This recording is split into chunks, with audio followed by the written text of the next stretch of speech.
And at 10, arachibutterophobia. Now, there isn't really any evidence to this since this fear is so incredibly odd, but since it's so odd and I won't really have another place to talk about this, arachibutterophobia is the fear of having peanut butter stuck to the roof of your mouth. Not the fear of peanut butter, like you don't even have to be allergic, just the idea of peanut butter being stuck to the roof of your mouth is chilling for whatever reason. And it's totally possible that William Afton might have had this phobia, but we can never really be certain, okay? It's interesting to consider. It makes him a little more human, albeit a slightly odder one, but I mean, this is a phobia for a reason. Maybe because the roof of your mouth is where like your nose connects to your mouth, or something similar. I don't know. Or maybe it could just be because William is a psychopath. Either rationale works for me. And at 9, ephebephobia. Ephebephobia actually is a fear that in my opinion makes sense, because honestly teens can be stupid and incredibly annoying. Yeah, that's right, ephebeophobia is the fear of teens, which could help explain William's MO, where he chooses to kill kids instead of anyone older. Maybe because he's scared of the older kids and thinks that they could actually overpower him. Or in reality, maybe they'd end up killing him, because like I said, teens can be quite the severe pain in the ass. Or teens can be horrible, especially if they're hanging out at Freddy Fazbear's Pizza. Like, have you ever seen teens hanging around at Chuck E. Cheese? And if you have you ever seen them doing it because they like the establishment? No, they're doing it because they have some nefarious purpose in mind, whether it be vandalism, or to antagonize someone who's working there, or maybe just yelling at some children. Who knows? But they're typically never there because they just want to have fun. And at 9, gamophobia. Gamophobia is something that I'm getting closer to every single day. What is it, you ask? Well, dear viewer, the fear of marriage. Gamophobia is more than just being cautious or somewhat hesitant about making a big commitment. People who have this condition experience intense fear when faced with the reality or even sometimes just the thought of being in a committed relationship or marriage. For some people, negative or traumatic experiences in the past can contribute to an intense fear of commitment. Past relationships can also contribute to the onset of gamophobia. Toxic relationships, previous divorce, and infidelity can contribute to a fear of getting too deep into a new relationship, which could actually help explain one of the most curious parts of the series, Ballora. We don't know if William was ever married. We don't even know if these kids are biologically his, meaning that he could have adopted or straight up kidnapped Michael, Elizabeth, and Crankchild. So, a fear of marriage or commitment could explain why he created Ballora, so the kids would have a mother without William needing to commit, whether it be due to childhood trauma or a previous relationship. But considering that he's a serial killer, I'm gonna go with a childhood trauma. Is William Afton still alive? And I mean alive in like a tangible sense, considering how at the moment he is sentient code. Okay, let's do this. The main question we need to ask is what counts as being alive? Because since maybe even the first game, William has been possessed by the one you should not have killed. One of his victims that ends up possessing him rather than an animatronic. So he's survived quite a lot that would have normally killed him. The Oxford Dictionary defines being alive as, quote, living, not dead. Which, I mean, is fairly obvious, but I was hoping for something with a little more meat so that I could maybe find a loophole. But by the dictionary definition of alive, no, William Afton is not alive. We are vividly described his explosive death in The Man in Room 1280, the final story from the 5th Fazbear Frights book Bunny Call. But that's not why you clicked on this video. You clicked so that you could yell at me in the comments saying, of course he's alive. This video is pointless. Why did you do this? So maybe there's a way that I can get this video to 10 minutes after all. I mean, we could consider keeping the memory of someone alive being alive, since after all, Henry does his damnedest to make sure that everyone forgets what William did in the FNAF 6 ending, saying, quote, "This place will not be remembered, and the memory of everything that started this can finally begin to fade away, as the agony of any tragedy should." But we know the memory doesn't fade, since even after the simulated pizzeria burns down, Fazbear Entertainment is still kicking and still uses what William did to make profit and even strengthen their brand. Like how hotels will make their entire brand about being haunted if enough people say that it is, like the Queen Mary or even the Farhampton Inn from How I Met Your Mother. They made a whole virtual reality game revolving around William's axe, which features an AI version of him in the form of Springtrap, not even talking about the Spirit Code version of Glitchtrap. And with the special delivery service, they are also actively shipping out recreations of Springtrap Springtrap to everyone, even going so far as to make alternate versions like Toxic Springtrap, Clown Springtrap, and The Curse, which I have to admit is probably the most fitting name for the Fazbear Entertainment to give this character. But to them, it isn't a character. He's a real person, a real serial killer. That's like shipping out robotic versions of Ted Bundy or John Wayne Gacy to parents and kids. I say especially him because Clown Springtrap is definitely inspired by John Wayne Gacy, and you know, the similar target of kids. But I mean, like, how incredibly offensive would that be if a company did that in our world? They would be instantly canceled and even investigated to see if that was meant to be a warning or some kind of threat.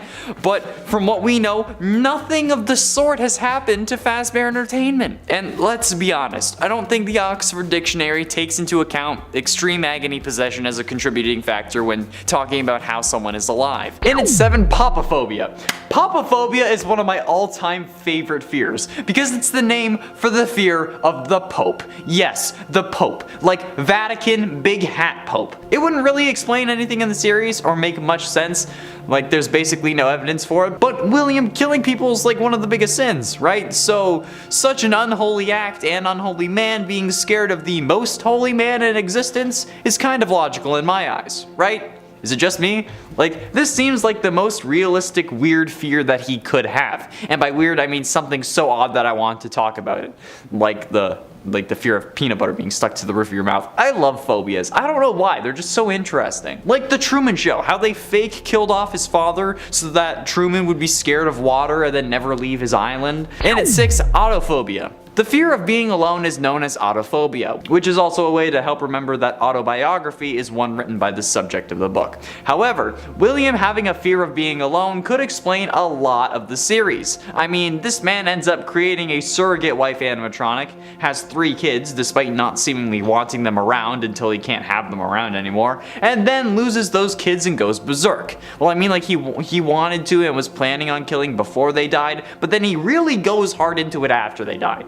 But it could also explain why he tasks Michael with going to find his sister's possessed robot while he's supposed to be trapped in a room alone, because interacting with his only son, in any form I guess, could help with this fear. It could also be that his multiple personalities all keep each other company, since I'm sure every single one of them is a killer if he has multiple, just because it's William, so of course they all would be. Halfway through into number 5, ablutophobia. This one I feel is kind of guaranteed, but ablutophobia is the fear of bathing. And I mean, if a leaky ceiling was enough to cause those spring locks to fail, imagine what getting in a bath would do for dear old Willie. I mean, there's not really a point in being scared of it now since you are one with the machine. They've already spring locked, you're already dead, basically. But this man is decaying or has been skinned alive by these robotic parts, so a bath would be very appreciated by anyone who has to be in your vicinity, because you know, it probably smells atrocious. Like worse than anything that the Bones crew would have had to deal with on that show. Even the Palant stuff, because that was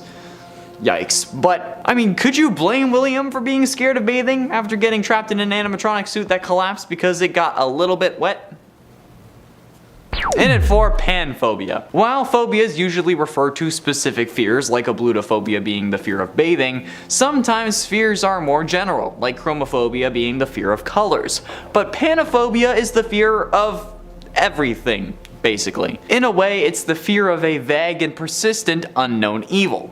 And this, while a bit intense, could explain why William had a psychotic break. The fear that something evil was lurking around every corner, yeah, that's a pretty rough one, and would definitely cause some damage. Maybe even enough damage that he thought that he would have to protect himself. I mean, children can literally be the worst humans on Earth, so I understand his target market on that front. Like, I wouldn't be able to do those things, I'm just saying that, like, I think that maybe William thinks that he's trying to do God's work by eliminating those that he sees as evil. Evil. I meant evil. And this phobia would help explain that quite a lot. So, does being a sentient AI count as being alive? Well, it depends on the person and their personal definition of being alive. While sentient AI would probably be able to feel and go through some of the living process, such as emotion and whatnot, an AI, sentient or not, has no DNA. It has no cellular structure and doesn't undergo the process of cellular division and replication. It can't heal a wound, wound, I mean, it can't really be damaged. Sentience is the capacity to be aware of feelings and sensations, not to actually be a living organism. Even if they have a body, like one of the animatronics from the games, those aren't alive, despite being aware that they're possessed. Possession isn't living, so no, still, William isn't alive. Now, the really tricky thing to determine is if possessing a living being, as William does with Vanny, would count as being alive. And for this, I feel like we need to look at DID. Dissociative identity disorder, formerly known as multiple personality disorder, is a mental health condition.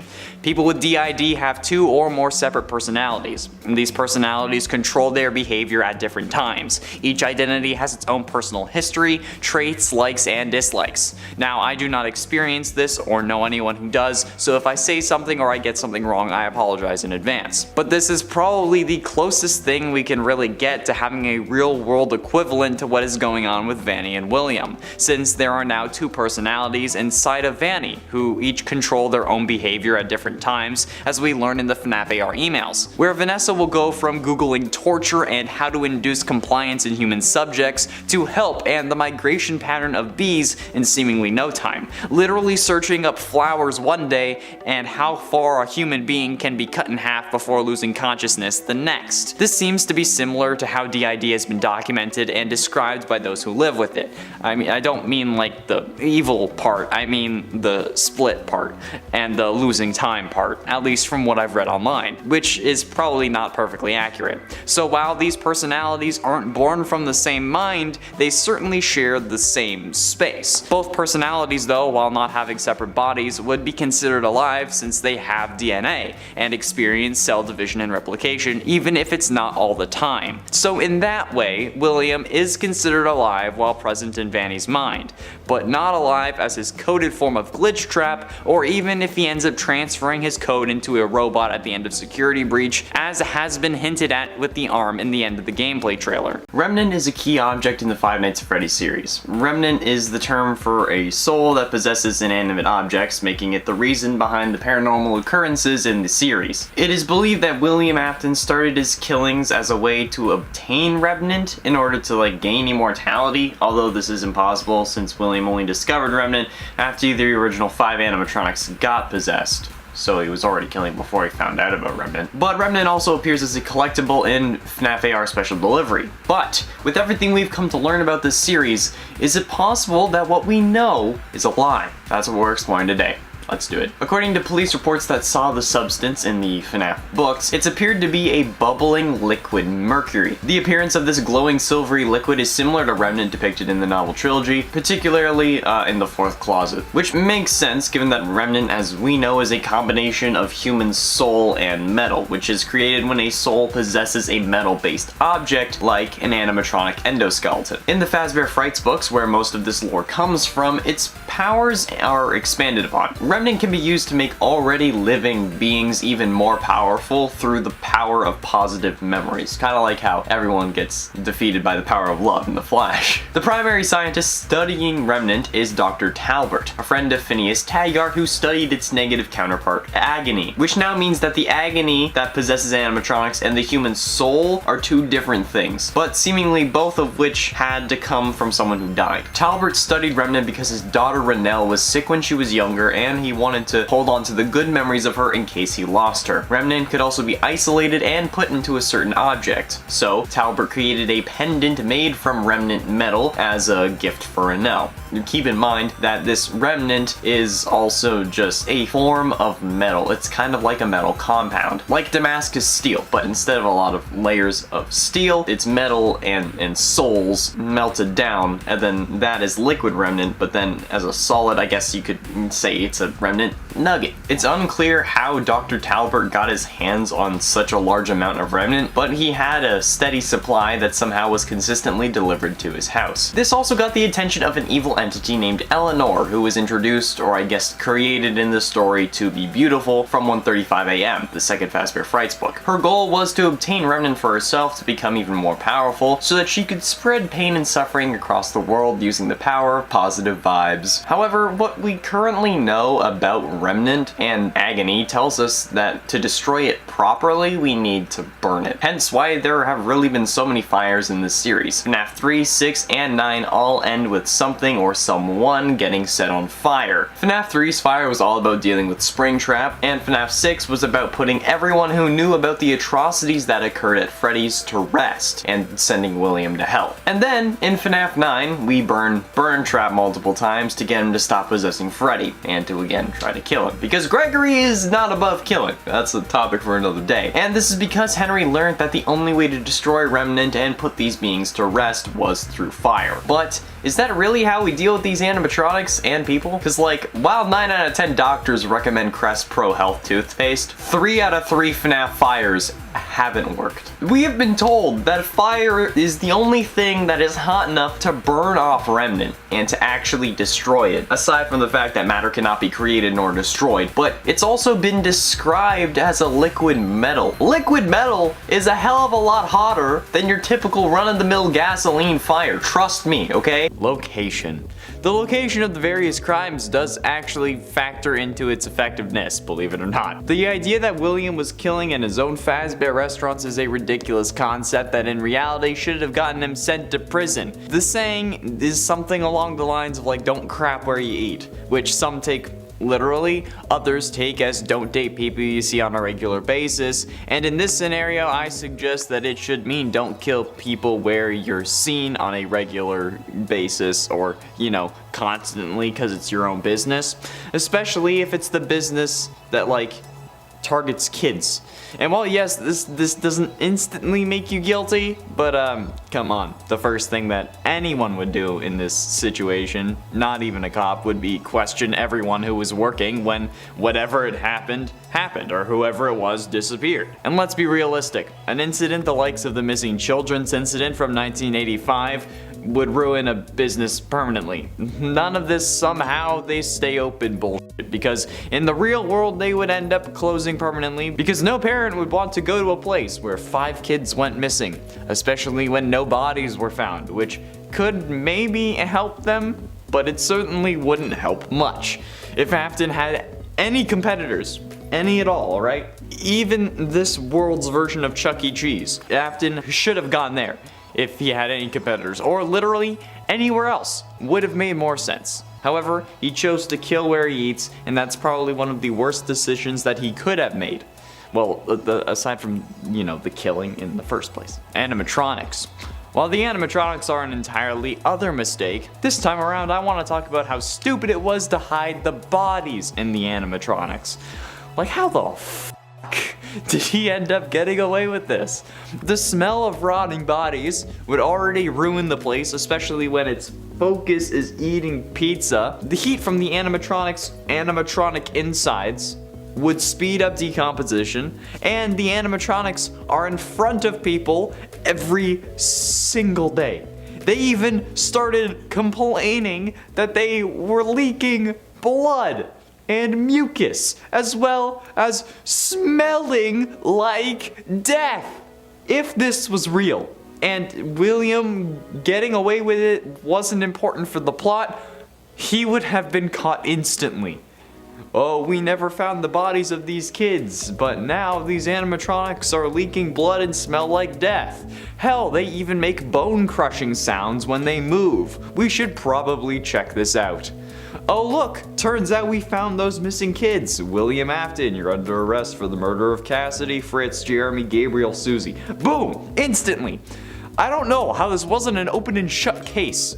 Straight up, William was so goddamn stupid that he shouldn't have made it to the first game. Not to mention how stupid he was by building the Funtime animatronics with these item containment chambers, as he was calling it, since the cops ended up questioning him about why he made those design choices in the sister location opening scene.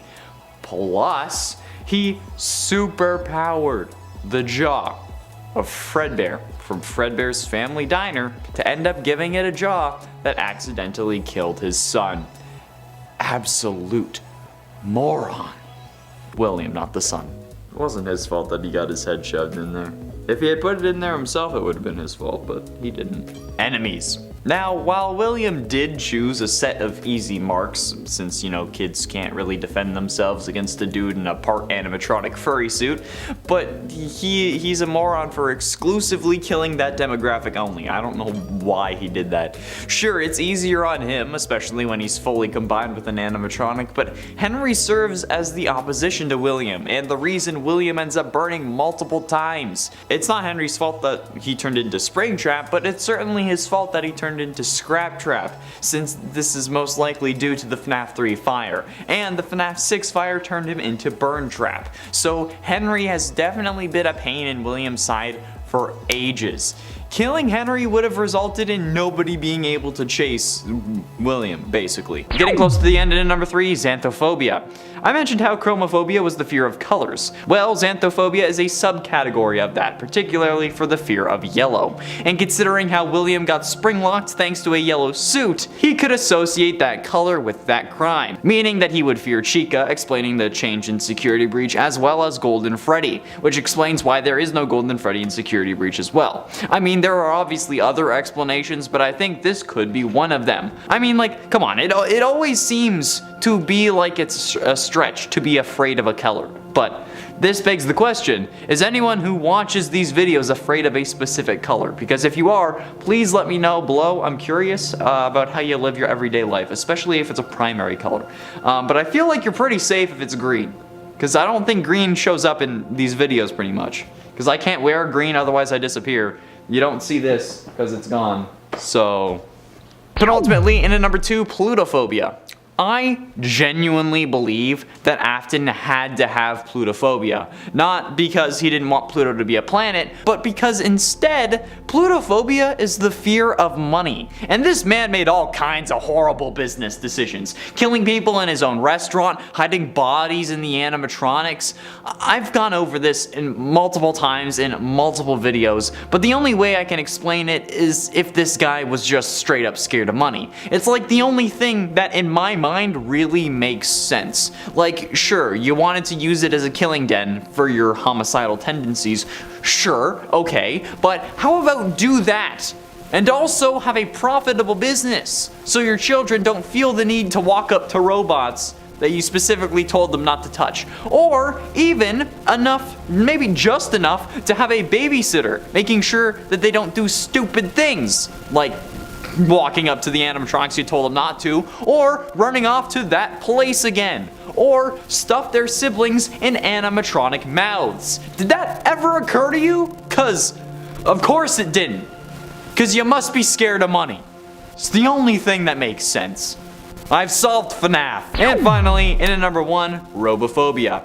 This is literally the phobia this game was made for. Like, sure, it wasn't actually the reason it was made, but seriously, this is the perfect fear for these games. While sure, the thought of mannequins can creep anyone out, robophobia is literally the fear of robots, and is surely the bread and butter of not only this series, but William as well. William must hate animatronics with a passion now.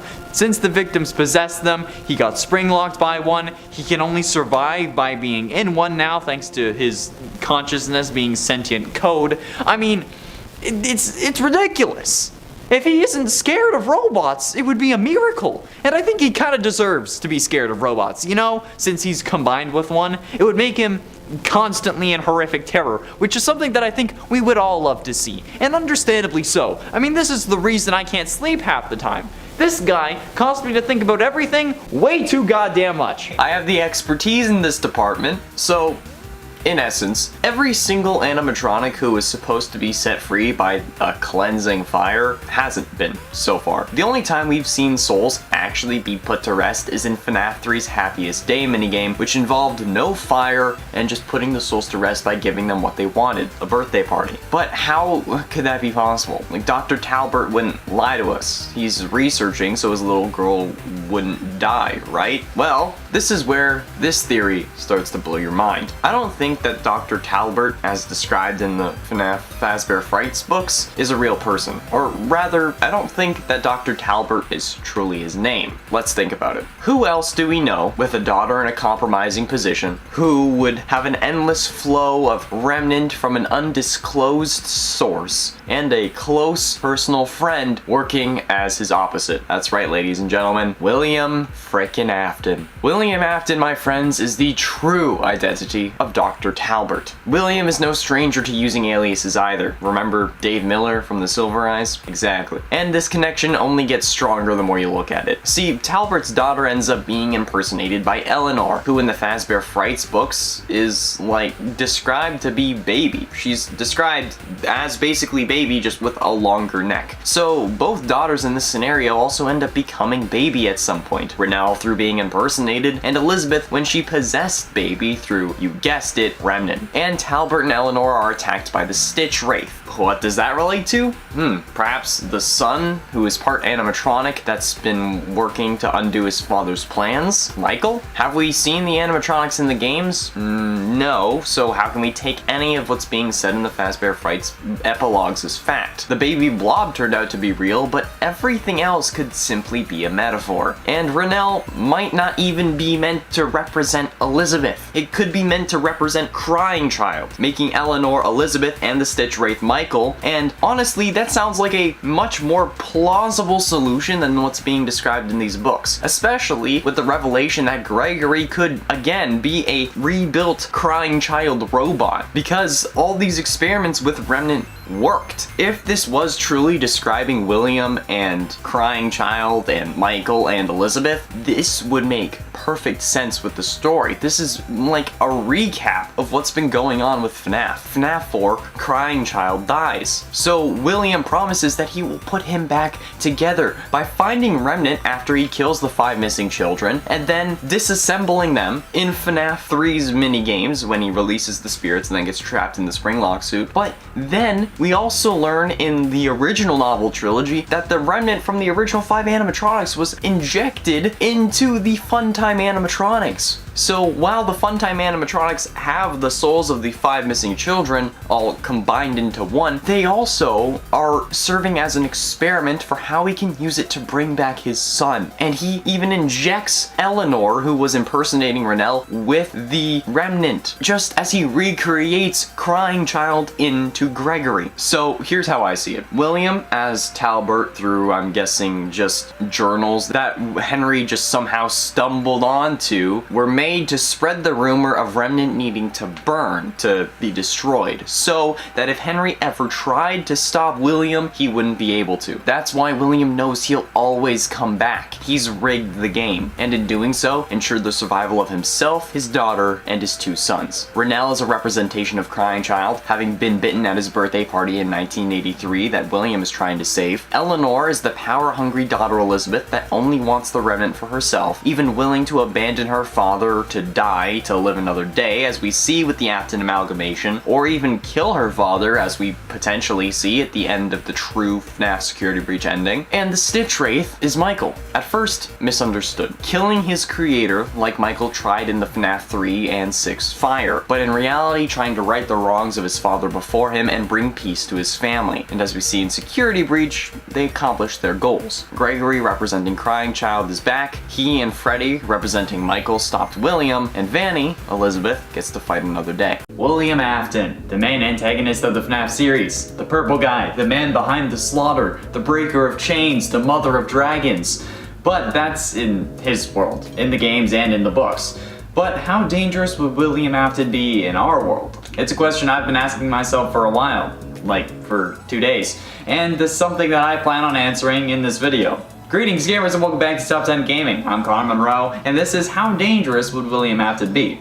I wanted it to be how deadly would he be, but YouTube. Well, going by real world standards, it's difficult to say, since obviously this isn't the world of Five Nights at Freddy's, and I wasn't alive in the 80s when the original killings take place. However, if William did not have access to the technology that he does in the games, he would probably have done significantly less damage. Firstly, his children probably wouldn't have perished, since they both died due to animatronics that were way outside the norm.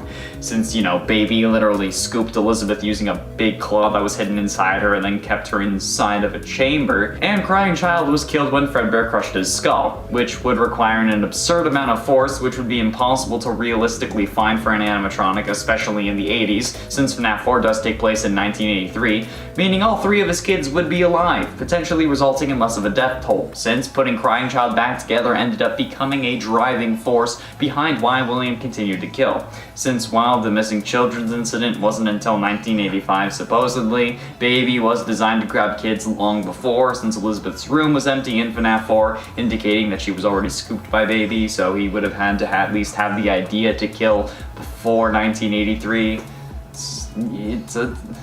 Because,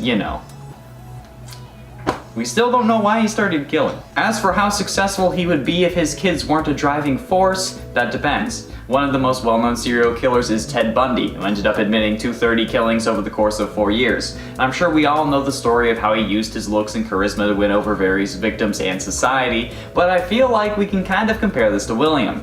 He is in essence doing the same thing, using that Bonnie suit to win over his victims and lure them to the back room when he would then take their life. He was also able to avoid the cops despite being arrested, like we learned from the newspaper clippings in FNAF 1, because he was arrested but released due to the bodies never being found, even though animatronics were leaking mucus and blood. So needless to say, while yes, he would be limited with technology, he would still be able to kill, but I guess in the old-fashioned way, which sounds absolutely horrible. However, what would the cops have done? I feel like they wouldn't have been as bad as the cops from the FNAF universe. Like, the cops in our world wouldn't have been as bad. But I don't really know. Like, the suits ended up leaking mucus and blood, and it was definitely reported to the police. Again, as we see in the newspaper clippings from FNAF 1, the parents who called it in even akin to the animatronics to reanimated carcasses, which does make sense given that they were possessed, but even in our world, if someone called that in, I feel like there would be an investigation. And while the animatronics wouldn't have been possessed in our world, since like I've said before, possession isn't real, but if there is an ongoing investigation or even a closed investigation where bodies were not located, and then there are things in the investigated establishment that are leaking blood, I think that calls for the case to be reopened, or at least someone to go check it out. Somehow though, they either didn't investigate or they did but didn't find a body inside the animatronic, which is highly unlikely because, there would still at least be bones, so I'm pretty sure that they just didn't investigate. However, I'd like to think that in our world they would have been investigated and found the bodies, thus resulting in William being arrested, convicted, and only the original 6 victims having died. Nobody else would have died, and William would have been arrested. At least, I think he would. Obviously, I can't predict the jury, and I can't predict how the verdict would have happened, since, Ted Bundy was also arrested, and he had a trial but managed to evade police for ages, so who knows at this point?